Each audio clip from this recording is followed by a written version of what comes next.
Welcome back to Unapologetically Woman. We're celebrating phenomenal women all across Kentucky who make no apologies for their perspectives or the impacts that they're making in the community. Today we're celebrating Tiffany Freels-Louthan. Tiffany was a high school dropout, but is now working on her PhD dissertation. She's also a mom and an advocate, and the executive director of Georgetown Medical and Winchester Treatment Services. Unapologetically Woman, Tiffany Freels-Louthan, that's you. That's Congratulations. Me. Thank you very much. Thank you for having me. It's such an honor to be here. So you have a great story. You're the executive director of a treatment center. Two, yes. Tell us about that. I started out with Georgetown Medical. I was at the Hope Center first and worked there for several years with the folks that were in recovery there.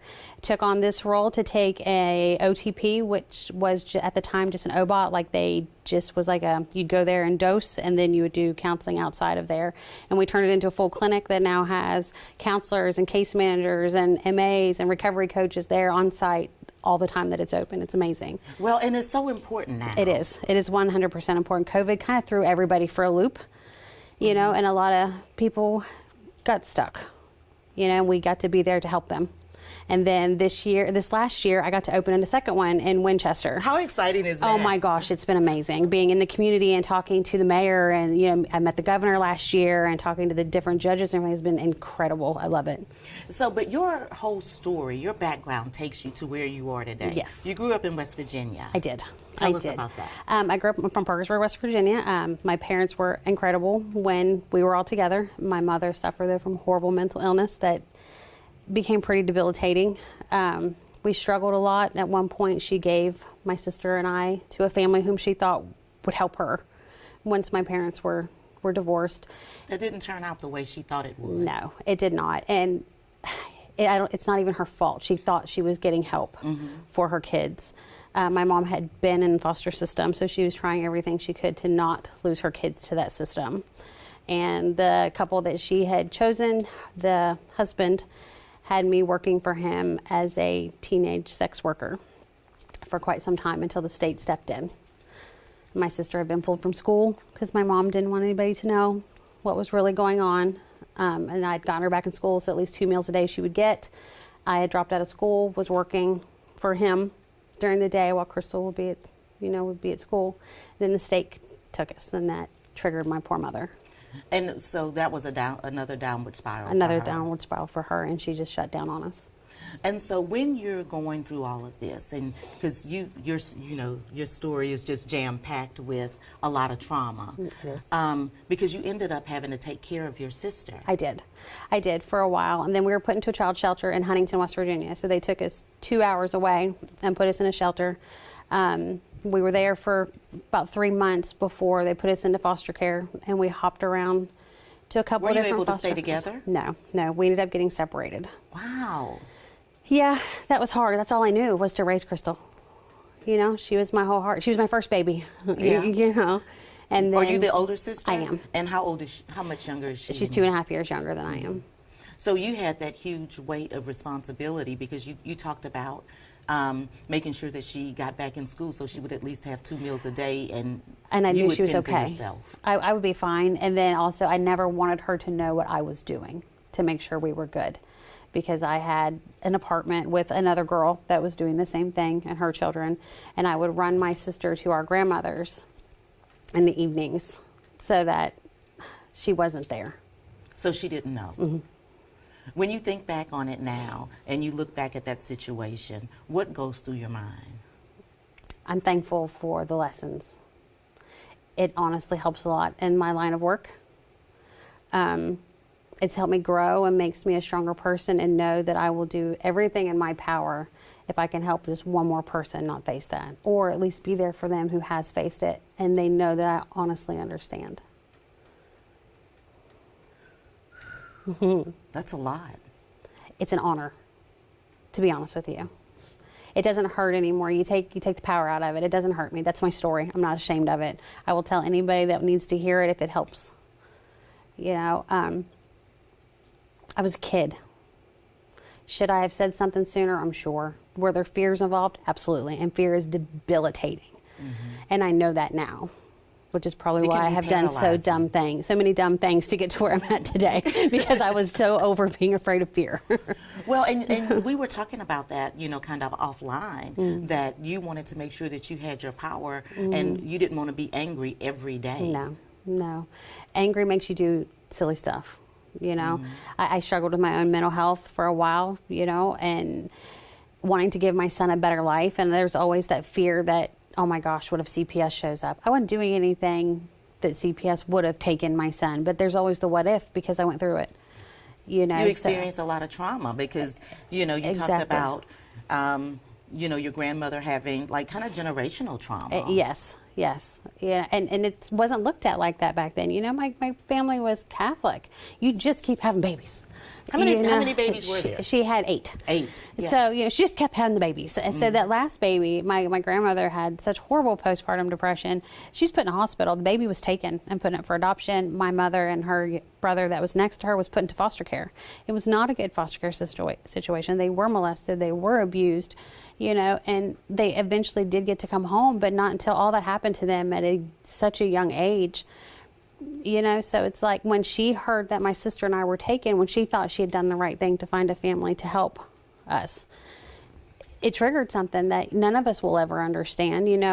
I have plenty of education and work in this field, and people's triggers still, that's their trigger, that's their trauma. I can't tell you what it should bother you or if it shouldn't, and I can't imagine what my mom went through, because I know how scared I was to ever lose my own. Right. And I would think that would, whenever you think, and it's so hard being a mom. Oh my gosh. That's harder than any of these clinics I run. I can do this stuff in my sleep. The mom thing, I'm like, oh, and he's 23. Yeah, it's being a mom is because you don't know if you're making the right decisions until boom. Yes. You figured out that you made the wrong decision that affected them in a way that you didn't imagine. Absolutely. And then to think that you were doing the right thing, to find out that it wasn't the right thing. Did your mom know about the sex work? Not until later. My mom and I, because even I went through a stage where I was mad at my mom. I didn't understand back then why she shut down. Why didn't you fight for me? Why didn't you come try to get us? Why didn't you do what the judge told you to do? I didn't understand. I was 18, 19, 20 years old. And then when I had my son at 21, I was even more like, where did you go? Like, why did you leave us? I didn't understand that she couldn't pull herself out of that. I understand it now. But, there was years that her and I wouldn't even speak to each other. She spoke to my sister, which I'm so thankful for, because my sister needed her, But I was strong enough to make it. And I did, and now I get to tell my mom, because I talk to her a lot, you know what, I'm going to heal for both of us. I got this. And then I'm going to help others do the same so they don't go through what we went through. But how do you get to a place where you don't have that anger? How do you get to that place? I worked the program. I teach my patients so I would understand it. Wow. When I was working at the Hope Center, I would go to a lot of the meetings anyway to understand it more. Because at the time I was a targeted case manager, program coordinator, and I wanted to know more. And the steps that they were working are a lot of things that would help in anybody's life, give it up to your higher power. Like, I can't do this. I can't do this on my own. It's a heavy weight. It's so freaking heavy, and you don't realize how heavy it is till you put it down. Especially women, we're like, we got this. We were born and bred to raise the family, clean the house, make the food, make sure everybody's happy. So we're raised that that's what you do. That's not a burden. That's your job. So when you finally go, time out. Mom's tired. And you actually start laying that stuff down. You're going, holy, oh my gosh, and then talking openly with my patients and going, I can't hold you accountable for something that you don't own.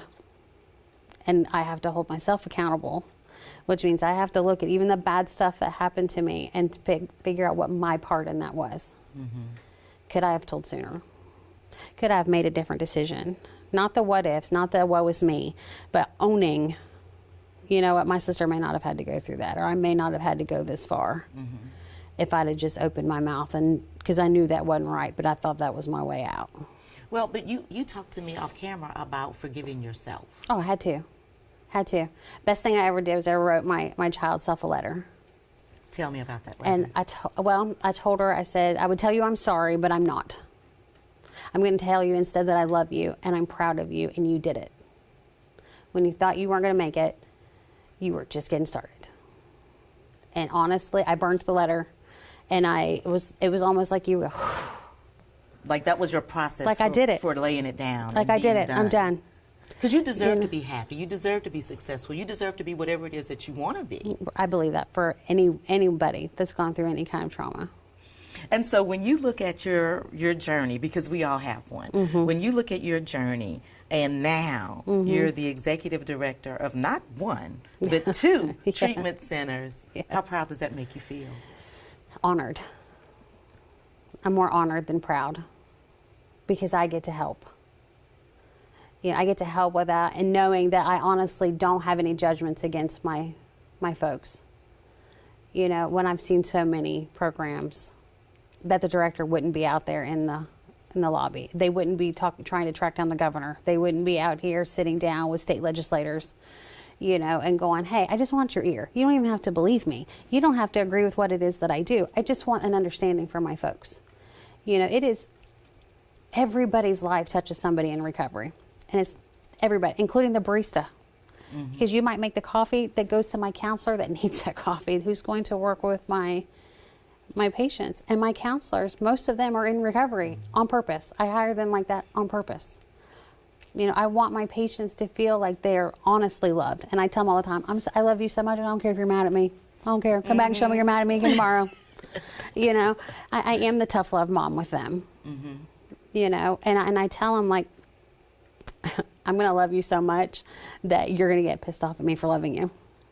And that's great. You know, and the best compliment I've ever received is I had one kid come to me and he's like, you're like a tough love mom. You kick our ass, you feed us, and then you give us a hug of hope. And I'm like, then I've done my job. That's right. Then I've done my job. That's right. Now have some candy. have some candy with that hope I just gave Right. You know, and they'll come and they'll knock on my door when they're mad. I love that because I don't take it personal. Where I may have a new counselor that would take something personal because you're mad and you're cussing and you're fussing. To me, if you're cussing and you're fussing, that means you've used less drugs today and you're starting to feel why you started using those drugs. And I can process with you why you're starting to feel.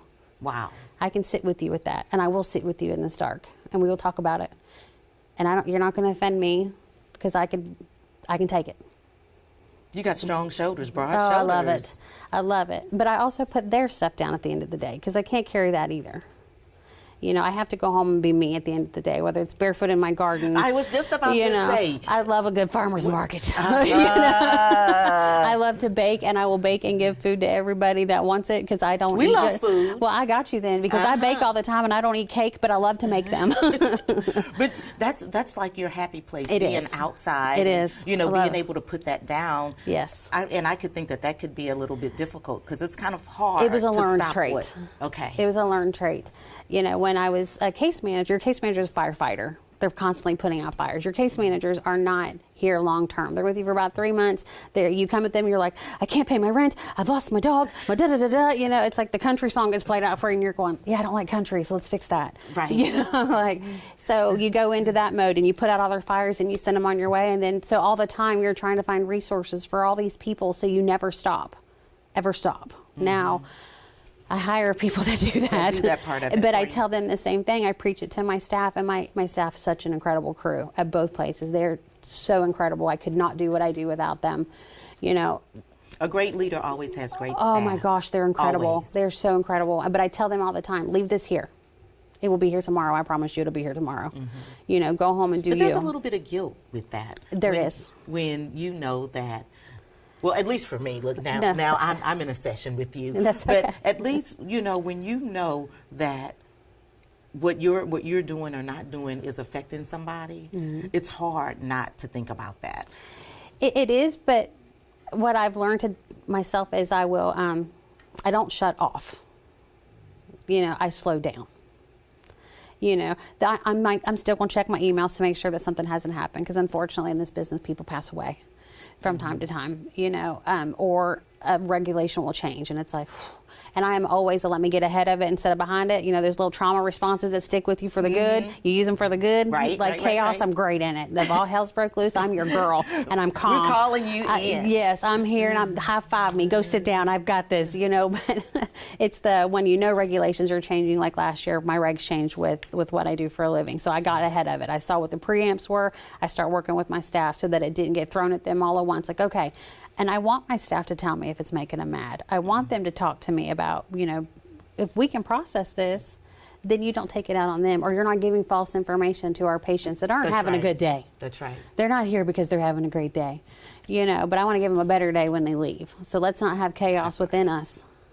That's you know, right. Email me, talk to me, call me. Every one of them has my text number, which is why I said, let me turn this phone off, because it'll go off the whole time we're sitting here. And I love that. And so when you're not doing all of that, and you're not walking in the yard, you're baking. What's your favorite? My favorite thing to bake, probably cakes. I love making cakes for people and trying different stuff because I don't eat them, so I love to bake them. So I'm not sitting here like I could eat all of this food. Look, I like to have. I do like goodies. Now that is where I am. I love goodies. So you're gonna have to make something. Oh, I got for you. us. Scones. I make scones, different kinds of scones all the time, and cookies. Oh my gosh! Well, if somebody will be like, "Hey, can you make?" Well, sure. I'll try it. I ain't promising nothing, but I'll try it. And I take it to my staff because I appreciate them. You know, at least once a month I try to feed them. That's good. You know, and tell them, you know, go, please take care of you. That's right. Please. So, look, we could sit here and chat about this all day long, but I usually tip it to the guests to give some advice to young girls or young women who are looking at you and thinking, I can't possibly, it's too much, I can't possibly make it. What would you say to them? You can. This is a moment. It's a moment. I have zero regrets on anything I've been through or any other really stupid decisions I've made, because every one of those decisions was a lesson. And I'm so incredibly grateful for them because I got to be here and I got to use my voice to help somebody else. I'm not here to give you a voice, but I'm here to raise mine. So if you need something from it, grab it. It's yours. And my door's open. Give me a shout anytime. Congratulations, Thank girl. you We're very proud much. of you. Thank you very, very much. I appreciate you. You guys continue to watch as we celebrate other phenomenal women just like Tiffany. Just because you have a story does not mean that that's the end of your story. You guys keep working hard and getting at it. We'll talk to you soon on the next Unapologetically Woman.